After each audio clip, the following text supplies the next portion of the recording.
মুসলমান ভাইরা আমার, আল্লাহর কোরআনের এই দণ্ডবিধি যদি আজ এই সংবিধান যদি আমাদের রাষ্ট্রে বাস্তবায়ন থাকতো,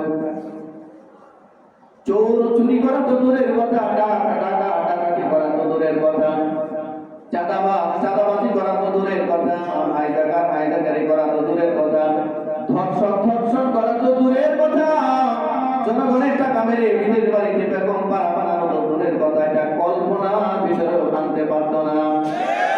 যেমন আফগানিস্তানে এখন এটা কল্পনার ভিতরেও কেউ আনতে পারে না।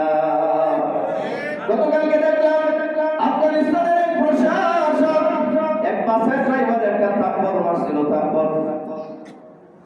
এই বাসের ড্রাইভার অভিযোগ দিছে ওইখানে একটা মন্ত্রণালয় আছে, বাংলাদেশে তো সংস্কৃতি মন্ত্রণালয় আছে, যেখানে গানের চর্চার জন্য সংস্কৃতি মন্ত্রণালয় দরকার, ক্রীড়া মন্ত্রণালয় আছে, খেলাধুলার জন্য মন্ত্রণালয়ের দরকার। আর আফগানিস্তানে একটা মন্ত্রণালয় আছে, এটার নাম হচ্ছে তা'মুরুনা বিল মা'রুফ ওয়া তানহাউনা আনিল মুনকারের মন্ত্রণালয়। সৎ কাজের আদেশ আর অসৎ কাজের নিষেধ, এই নামে একটা আলাদা